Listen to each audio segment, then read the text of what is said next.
Ya está cerrando el año, prácticamente muchas personas están pensando en cómo van a resolver, por ejemplo, el tema de las hallaquitas, el regalo del niño Jesús, qué va a pasar con los aguinaldos y por eso el día de hoy estaremos conversando con Pablo Zambrano. Él es secretario ejecutivo de FETRA Salud para que nos brinde una actualización de cómo se encuentra en este momento el sector en relación con las solicitudes contractuales. Hola Pablo, buenos días, bienvenido.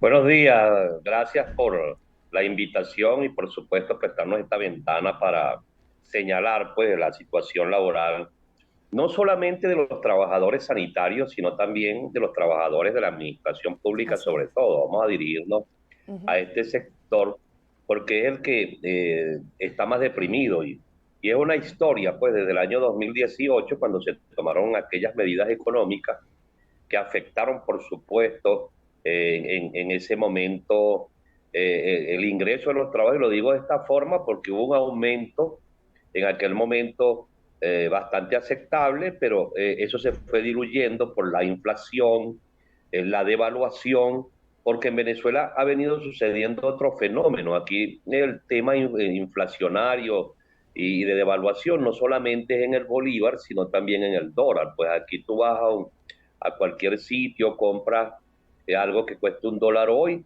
y cuando vas a la semana siguiente está en 2 y hasta Sí. insoportable para la clase trabajadora y se ha venido a través de estos últimos años pulverizando el salario de los trabajadores.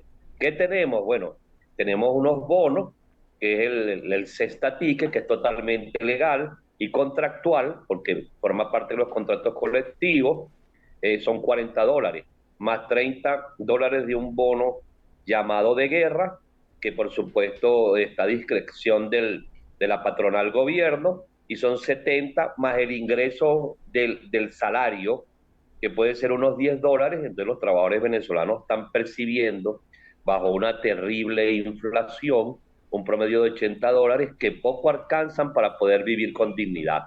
Pero se ven afectados los jubilados, los pensionados sobre todo. Hay muchos trabajadores que nada más gozan de la pensión porque son pensionados del sector privado y no gozan de jubilación.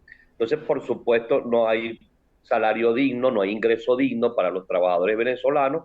Nos hemos visto afectados porque siempre cuando llega esta fecha recibimos lo que es conocido como la bonificación de fin de año o los aguinaldos, y por supuesto eso ha sido poco significativo porque la base de cálculo es el ingreso, o sea, los salarios, que está el mínimo en $3.66 aproximadamente, más lo que tú recibas por contrato colectivo pudiese llegar a unos $8 o $10. Entonces, por supuesto, los trabajadores, cuando reciben esto mensual, es poco lo que el ingreso que les llega y no les sirve para, de alguna forma, bueno, los costos que da estos tiempos navideños, y es una realidad que nosotros la venimos planteando permanentemente en la calle. Se ven las manifestaciones constantes en el país por precisamente reclamos a la patronal gobierno, y ni siquiera nos han dado respuestas a través de las reuniones que se vienen realizando entre sectores sindicales o las centrales sindicales y la OIT como mediador, y por supuesto los patronos, que serían los empresarios, y en este caso el gobierno nacional. Ahí se iba a establecer una metodología para fijar el salario mínimo, y eso hasta ahora no tiene ningún tipo de respuesta. Las reuniones no sabemos si están paralizadas o se hacen ocultas, porque no tenemos la información, porque es muy poco lo que le llega a la base, pues a los trabajadores venezolanos. Mientras tanto, nosotros debemos decir, porque siempre nos preguntan qué van a hacer, bueno, simplemente vamos a seguir accionando, vamos a seguir reclamando, no nos vamos a cansar, porque es el método que tenemos, y por supuesto siempre tomando en cuenta que nuestra lucha es pacífica, nuestra lucha es por los que están abajito, los que realmente necesitan, y creo que esa es la prioridad. Una de las cosas que nosotros también venimos planteando, se viene conversando en Venezuela y llegando a ciertos acuerdos, digamos, en Barbados no hace mucho, hubo un acuerdo social que representaba más de 3.000 millones de dólares para invertir, los ejemplos en los hospitales, que están cada día peores, por supuesto, y cuando se hacen inversiones y se reparan, porque también no es que no se hace nada, pero eso se pierde por falta de recursos humanos y por supuesto por falta de políticas de mantenimiento, porque no hay políticas de mantenimiento y entonces en los hospitales tenemos infraestructuras deterioradas que simplemente hay alguna reparación y vuelven a la misma situación de deterioro porque no hay una política real de mantenimiento. Entonces hace falta una gran inversión en el sector salud para poder atender a la gente. No hay tomógrafos suficientes, hay creo que uno o dos funcionando en Caracas. Eso por supuesto no da abasto para determinar un diagnóstico. Los laboratorios tienen una crisis que supera el 80% en falta de reactivos para hacer los exámenes. Todo el mundo tiene que ir a lo privado, igual con la tomografía, las resonancias magnéticas, fallas inmensas para hacerse una simple radiografía. Total de que el sector se encuentra deprimido y se le ocurrió a alguien en el Ministerio de Salud jubilar a más de 33.000 trabajadores, inclusive sin cumplir con los requisitos. Un ataque también al movimiento sindical, jubilaron dirigentes sindicales a pesar de estar en funciones y esto agrava la crisis porque no son sustituidos. Solamente un promedio de un 15% los vuelven a contratar, o sea, los jubilan y los vuelven a contratar, pero eso no es suficiente para cubrir la falta de recursos humanos en nuestro sector y por supuesto esta realidad que yo les planteo es la misma que se presenta en toda la administración pública en materia de ingresos, en materia salarial, igualmente en materia, digamos, de infraestructuras. Esto pasa igual en el sector educativo, son las denuncias constantes y por supuesto nosotros seguiremos, a pesar de que estamos en Navidad, seguiremos realizando los reclamos correspondientes y por supuesto estamos preparando algunas propuestas que tienen que ver con la mejora de los ingresos, pero desde las bases de los trabajadores, a ver si logramos que se tomen en cuenta. Bueno, has expuesto muy bien el problema y el estatus de este conflicto, pero me gustaría retomar un poco lo que han sido estas conversaciones. Durante todo el año el sector ha salido a la calle a protestar en exigencia de estas mejoras. Tenemos la intermediación de la Organización Internacional del Trabajo, recuerdo que se reunieron en Margarita, pero tú dices que la información, la comunicación no llega a las bases. Ustedes, en tu caso como dirigente sindical, ¿con quiénes se han reunido? ¿A quién le han entregado un documento con las propuestas que ustedes están realizando? Porque todavía hay muchas personas que tienen la esperanza de que este año puedan lograr una reivindicación salarial.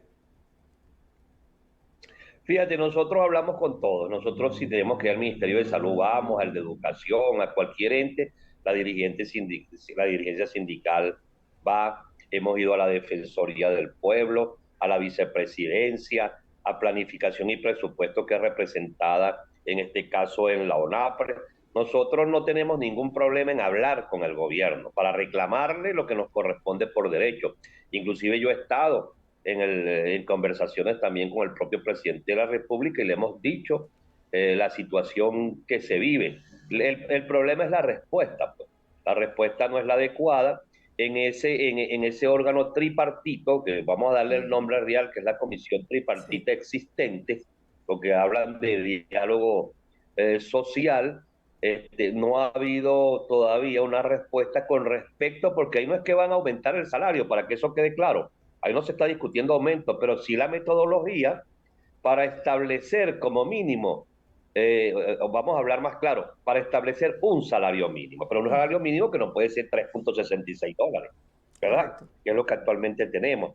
¿Por qué es importante la fijación del salario mínimo? Porque es la base de cálculo para las cláusulas económicas de los contratos colectivos, que tenemos cláusulas muy importantes y con buenos porcentajes, pero sin salario no tienen ningún valor. Pero igualmente se fijan de ahí las pensiones, las jubilaciones, las prestaciones sociales de los trabajadores que están prácticamente congeladas, porque si no hay salario, no hay prestaciones sociales, que es el ahorro familiar de los trabajadores venezolanos. Y en el sector privado, que no está excepto, es algo mejor el salario. No es que el salario, o mejor dicho, el ingreso, porque ellos aplican también el mínimo y le pagan a los trabajadores en bono. Hay unos que pueden llegar a $80, otros a 100, puede ser que algunos lleguen a 200 y un poco más, por supuesto, pero tampoco es que es un salario digno y que está acorde con la realidad económica que vive un país como Venezuela, que lo que necesitamos, o sea, ¿qué necesita el trabajador? Prestar su servicio, que se le pague lo que le corresponde para poder comprar. ¿Cuál Así de sería, por ejemplo, sencillo. un salario digno aproximado? Pero fíjate, la canasta básica en Venezuela está establecida aproximadamente en unos $500, eh, que, que te refleja pues algunas cosas básicas. Pero además, en una vida normal, pues, que es lo que quiere llevar el venezolano, la gente paga también rentas. Aquí sube la luz, ejemplo, y sube el tema de las comunicaciones, la telefonía, tanto celular como fija, se pagan impuestos porque el IVA en Venezuela, el IVA, que es un 16%, usted compra y es descontado. Pero además de eso, aquí se utiliza en más de 60% el dólar y está pechado con un 3% también, que es las grandes compras, grandes transacciones financieras. Entonces yo voy y compro o un paquete de harina pan o un cartón de huevo y bueno, lo pago con dólar y me pechan con el 3%. Entonces eso se convierte en un 19% y por supuesto eso afecta también el ingreso de todos los trabajadores. Y lo que te digo, el tema del dólar. El dólar, igualmente se devalúa el bolívar y hay devaluación en dólar. Hay economistas que dicen que eso es falso, que no se devalúa el dólar, pero es que eso está comprobado. Si yo voy un día y compro algo en un dólar y después voy a la semana siguiente y vale 3, ¿qué pasó allí? Pues, ¿cómo se explica? Y eso sucede en el país. Entonces, por supuesto, no hay salario digno. Y se ha reclamado, se ha hablado, se le ha Pero exigido. dentro Hay de la otro tema propuesta que que yo ustedes quiero hacen, tocar. ¿cuáles son los montos que manejan? Bueno, por lo menos, fíjate, hay varios. En este sentido, el sacrificio no puede ser solo para los trabajadores. ¿Cuál es el problema que tenemos? Que el sacrificio de la crisis se le zumbó a los trabajadores, así como le zumbaron la cruz a Jesucristo. Pues, entonces la crisis, la real, la de la gente, es la realidad del país. Esa sí es la realidad del país. Los que no tienen suficiente ingreso para vivir con dignidad. Bueno, hay que comenzar, porque yo no le voy a venir a decir a la gente que va a ganar de una vez $500, que es la canasta, pero sí que el gobierno haga un sacrificio, inclusive en esas conversaciones que hay en México, hay una gran cantidad de recursos fuera que pueden ser utilizados en el área social, llegar a acuerdos para comenzar su recuperación, pero por lo menos tiene que ser el 50% para empezar de la canasta básica, ¿verdad? Y por supuesto, los profesionales deben ganar un poco más y los técnicos, pero eso no sucede. Y dentro de lo que se habla, la conversación de la OIT como mediador, tampoco hay, digamos, una información que llegue abajo y que le diga a la gente, mira, vamos por este camino, vamos avanzando de esta forma. No lo hay. Entonces, el trabajador que le queda, bueno, las bases tienen que salir a las calles a reclamar constantemente y son los que tú ves permanentemente, o mejor dicho, para hablarte claro, los que están en la calle es la clase obrera venezolana. La clase obrera, los que están en la calle, son los que andan reclamando permanentemente y exigiendo. Y profesionales como los maestros, profesionales de la salud. Entonces, ¿qué sucede? Que no hay respuestas concretas y nosotros lo que tenemos es respuestas concretas a la situación de crisis económica que estamos viviendo nosotros, la crisis económica del país y todo lo que podamos hablar de la crisis económica mundial es una cosa, pero no pueden surbar a nosotros la crisis totalmente, el sacrificio es de todos y algo que yo siempre he señalado, aquí se le ven las costuras a todo el mundo, aquí se le ven las costuras a los sectores, a ciertas élites políticas que viven como le da la gana, mientras el trabajador precisamente no tiene ni siquiera para comprarse en diciembre un par de zapatos, comprárselo a sus hijos. ¿Cuáles son las expectativas que ustedes tenían en estos encuentros? O sea, se ha hablado mucho acerca de la reactivación del sector petrolero, de las concesiones que se han dado con algunas empresas. ¿Ustedes pensaban que para este fin de año podrían tener una respuesta diferente de parte del gobierno? Fíjate, el problema político es grave, porque la política no puede servir para que un país se hunda, sino para que un país progrese. Para eso tiene que servir la política. Entonces aquí la eterna confrontación que hemos vivido durante más de 20 años ha llevado al país a una profunda crisis que la está pagando el que debe ser la prioridad, que es el obrero, que es el profesional que trabaja, el técnico, o sea, la gente. Son los que están pagando la crisis, por eso tú los ves en la calle permanentemente reclamando, porque eso es diario. ¿Qué es lo que nosotros tenemos que superar? Y eso tiene que hacerse a través del diálogo, el entendimiento, el encuentro de todos. Nosotros le llamamos eso ADN Venezuela, el acuerdo democrático nacional. Tiene que haber un gran acuerdo que esté por encima de la confrontación política para buscarle solución entre todos a la grave crisis económica y social que vive nuestro país. Esto cada día crea más descontento abajito ahí donde está la gente, en Carapita, aquí, te hablo de Carapita, ese es un barrio, el barrio Los Telares de Palo Grande, José Félix Rivas, Sí. o los barrios que existen, digamos, donde vive la sociedad, la sociedad más sentida del país. Bueno, ahí es donde está la crisis, es donde pega la crisis con más fuerza. Entonces, si esa crisis política no se le busca una solución que es necesaria y seguimos en ese esquema permanente de la confrontación, esto se va a ir agravando porque, por supuesto, el pueblo también va a tener reacciones ante la falta de soluciones. Pablo, ¿y en qué condición se encuentra en este momento el sector salud? Es decir, para las personas que van a recibir o esperan recibir ese servicio, ¿cuál es la realidad, tanto de los médicos como de los pacientes? Fíjate, el paciente que acude a un centro de salud, lo primero que debe tener es algo de dinero, porque le solicitan permanentemente. Ejemplo, un examen de laboratorio, bueno, no funciona el laboratorio. Eso es excepcional. Algunos centros que pueden tener todos los exámenes, tú tienes que ir al área privada. Ejemplo, caso de una fractura, porque aquí hay muchas fracturas porque hay muchos motorizados y se caen, bueno, tienen que tener para comprar, digamos, le apliquen, le pongan el yeso. Eso tiene otro nombre que no recuerdo, como que es la guasa, algo así. La guata, tiene que comprarlo. Hay que comprar el agua porque también hay fallas en el servicio de agua, hay fallas en la luz, hay fallas en las infraestructuras. Ejemplo, las ambulancias en Caracas.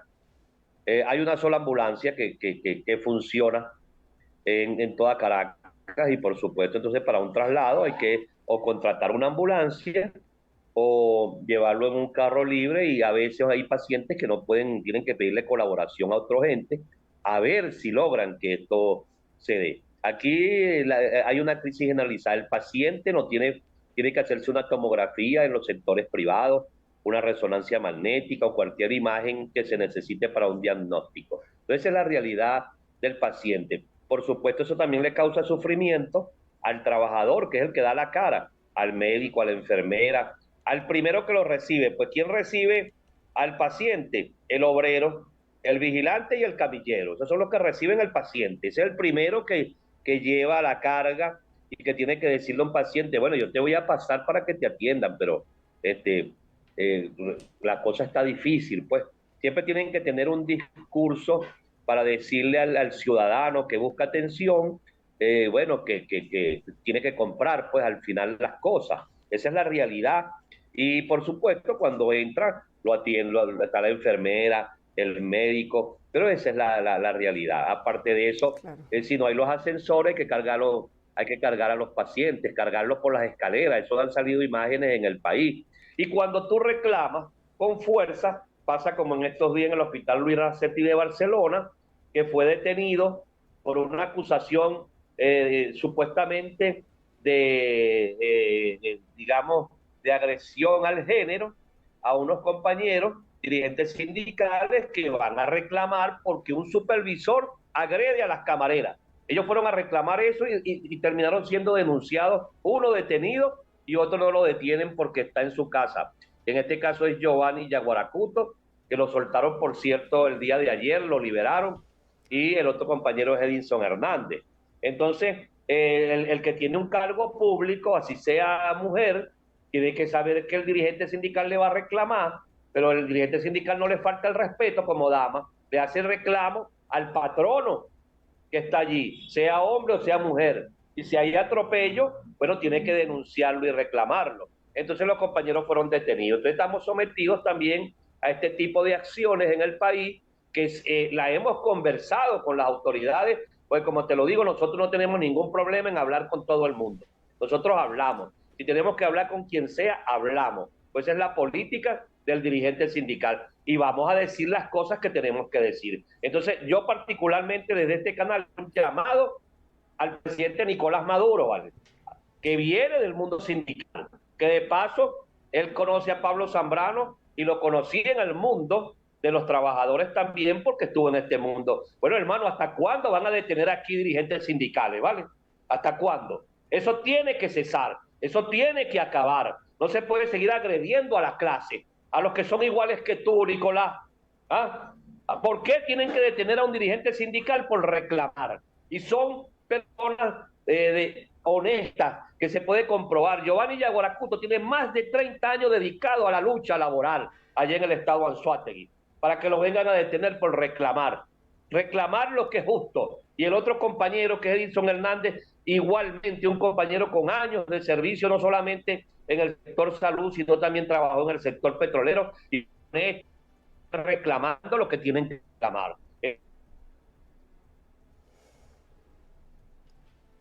Sí, estábamos conversando el día de hoy con Pablo Zambrano, dirigente sindical, justamente representante, secretario ejecutivo de FETRASalud. Hemos perdido la conexión, pero quedó bien claro, bien expuesto el problema que está viviendo en este momento los trabajadores del sector salud, los trabajadores públicos en Venezuela. Gracias a ustedes por participar a través de nuestro canal de YouTube, y nosotros vamos a hacer en este momento una breve pausa comercial y justamente vamos a aprovechar para leer los comentarios que nos hacen llegar por nuestro canal de YouTube. Vamos a ver, justamente nos está diciendo Gilberto Romero, las hallacas las veo al tema que estamos abordando el día de hoy, que son estas reivindicaciones salariales que está exigiendo el sector salud en Venezuela, y como nos lo decía Pablo Zambrano, secretario ejecutivo de FETRASalud, pues no han recibido respuesta por parte del gobierno con respecto a estas solicitudes. Justamente Ingrid Torre nos dice: lo que no estamos inscritos en el sistema Patria, no recibimos ningún bono. Yo soy jubilada. ¿Qué nos dice? Los jubilados y pensionados en el estado de Anzoátegui, por ejemplo, metieron preso a un dirigente por reclamar sueldos justos. Dice 639 días sin aumento salarial, nos dice Gilberto Romero. Bueno, varios comentarios que estamos recibiendo el día de hoy con respecto a esta entrevista que tuvimos con Pablo Zambrano. Gracias a ustedes. Pablo, te escuchamos, adelante. Aquí estoy de nuevo, se fue la imagen, aquí estoy. Sí, perdimos la conexión, pero justo ya para cerrar la entrevista, me gustaría que te dirigieras a nuestra audiencia, a los trabajadores que están allí, a la expectativa de lo que puede ocurrir con respecto a cuáles son las acciones que ustedes van a hacer y qué esperan para el próximo año. Sí, próximamente vamos a presentar una propuesta, la estamos preparando, en este caso, eso se va a relacionar, viene desde el sector salud y se relaciona pues también con el mundo de los trabajadores de la administración pública, y no dejaremos de conversar, no dejaremos de ir a las instituciones, no nos cansaremos, no nos vamos a cansar. Nosotros vamos a seguir reclamando lo que nos corresponde por derecho y que se entre en el camino de la búsqueda de soluciones. Como lo dije, Venezuela necesita un acuerdo democrático nacional para solucionar una crisis que afecta al ciudadano de a pie, a ese que sale todos los días a buscar el sustento para su familia. Agradecido por esta entrevista a tu canal y por supuesto estamos siempre a la orden. Igual por aquí, Pablo, agradecida contigo por tu tiempo para explicarle a nuestra audiencia cuál es el estatus de estos reclamos que ustedes han realizado a lo largo de todo el año. Un abrazo para ti.